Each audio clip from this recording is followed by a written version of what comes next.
Modern nail, that's what makes me think that's the Restall shaft.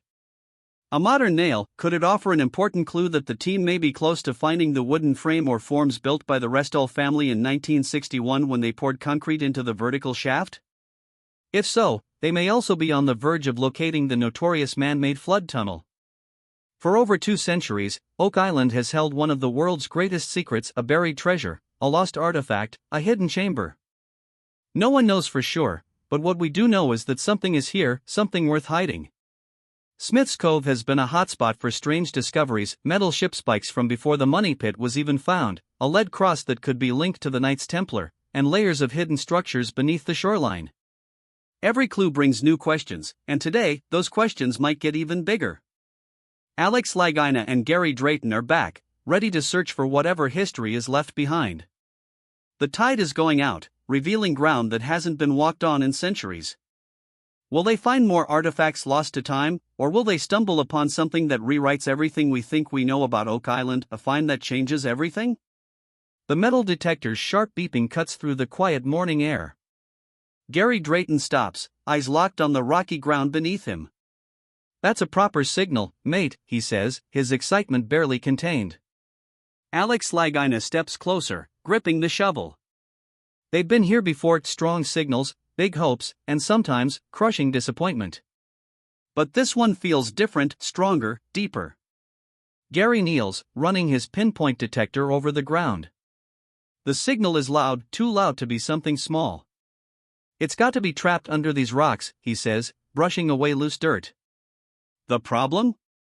The ground here isn't easy to dig. Large stones shift with every scoop, and the damp sand fills back in almost as fast as they can clear it. Alex digs his boot into the ground for leverage.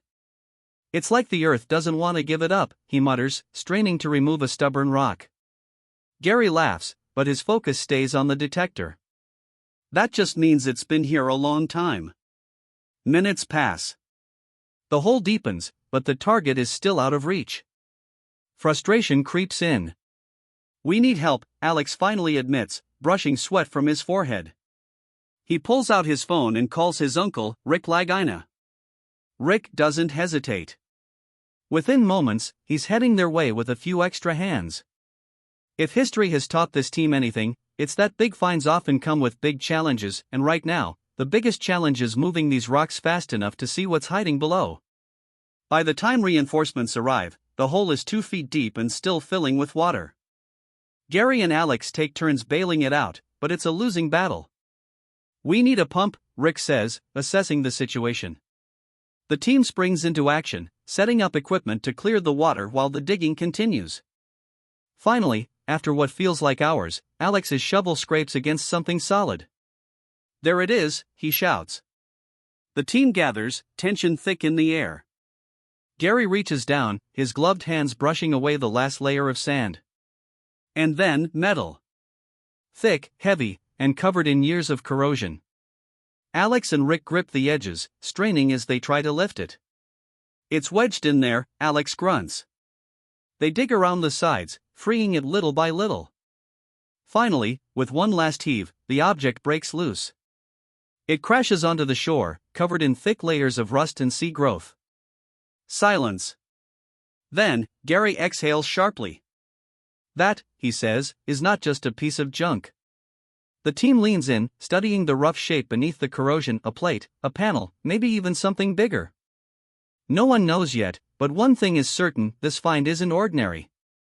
Rick nods. "We need to get this to the lab. Because if this artifact is what they think it could be, they might be one step closer to solving the greatest mystery on Oak Island." What is it? A lost relic? Or just another piece of scrap? The heavy chunk of metal sits on the damp shore, covered in thick layers of rust, mud, and concretion. No one speaks for a moment, everyone is just staring, processing what they've just pulled out of the ground. The weight of history, maybe even lost treasure, feels closer than ever. Gary Drayton crouches beside it, running a gloved hand over the rough surface. "This thing has been down there a long, long time," he mutters.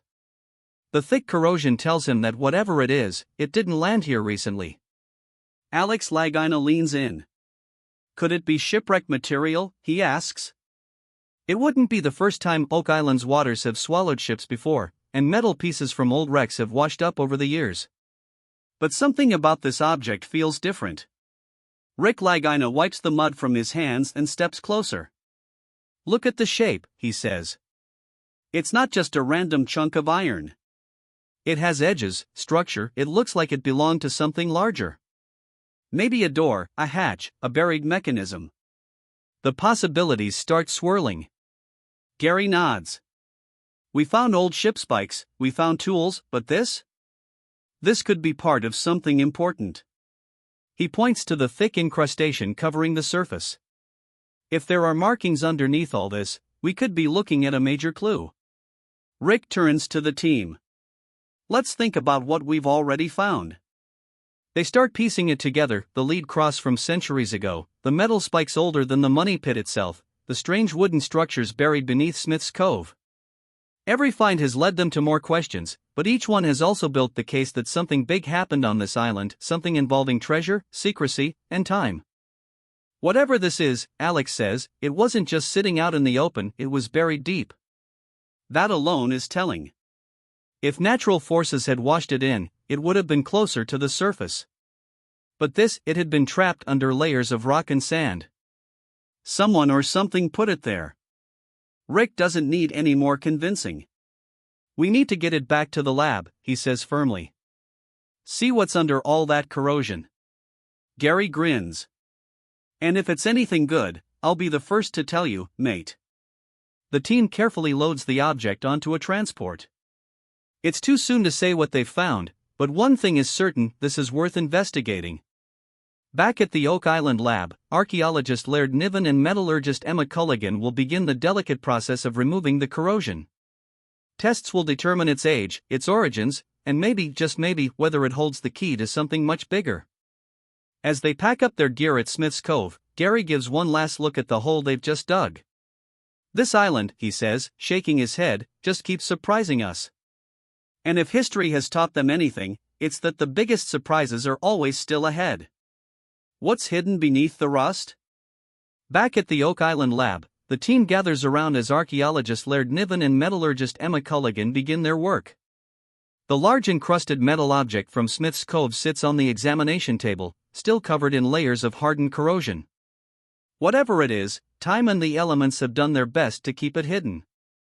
Emma carefully begins the cleaning process, using specialized tools to remove the outer crust without damaging what's underneath. As the first layers come off, the shape of the object starts to become clearer. It's not just a random piece of iron, it has structure, edges, and even some visible detail. Laird leans in. That doesn't look like shipwreck material, he says, studying the surface. More like something man-made. Hours pass, and the team works with precision, uncovering more of the object's true form. Then, a pattern starts to emerge, a raised design, faint but distinct. Emma steps back, studying it carefully. That looks like a starburst pattern, she says. The room goes quiet. The starburst design isn't just decorative, it matches something they've seen before. Gary Drayton is the first to say it out loud. The button from Lot 5, he says, eyes widening. A few seasons ago, the team had uncovered a small medieval era button in the stone feature on Lot 5. It bore the same starburst pattern they were now seeing on this large metal object. At the time, some experts speculated that the button could have ties to the Knights Templar. Could this object, something far larger and older, be connected as well? Emma runs further tests, analyzing the metal composition. It's cast iron, she confirms. That places it somewhere between the mid-1700s and mid-1800s, not medieval, but still old. And with its deep burial at Smith's Cove, it wasn't just discarded junk, someone had placed it there deliberately. Laird turns to Rick. It's a cast iron stove door, he says, finally identifying it, and it's unlike anything we've found before. The team studies the design, trying to determine its origin. If they can pinpoint where and when it was made, they might be able to connect it to past activity on the island, whether it was early settlers, searchers, or something even more mysterious. Rick crosses his arms. If this stove door was used on Oak Island, then who left it here? And why was it buried so deep? Gary nods. That's the real question, mate. Theories swirl. Could it have belonged to one of the early treasure hunting expeditions? Or was it part of an underground structure related to the money pit? And what about the starburst symbol? Was it just a common design or something far more significant? One thing is certain, this isn't the end of the story. It's just another clue in a mystery that refuses to be solved. We need to keep digging, Rick says. Because if this door is connected to something bigger, the real discovery might still be waiting underground. Closing in on the flood tunnel. Rick Lagina and Craig Tester stand at the excavation site, watching as heavy equipment digs into the soft, wet ground. They know what they're looking for: a hidden shaft, possibly built by earlier searchers, or something even older. If they can find the right spot, they might uncover the legendary flood tunnel, the underground passage that's been feeding seawater into the money pit for centuries. The theory is simple: somewhere beneath Smith's Cove lies a system of wooden channels designed to protect whatever was buried in the money pit. If they can locate and follow that tunnel, it could lead them straight to the treasure, or at least to answers that have eluded searchers for over 200 years.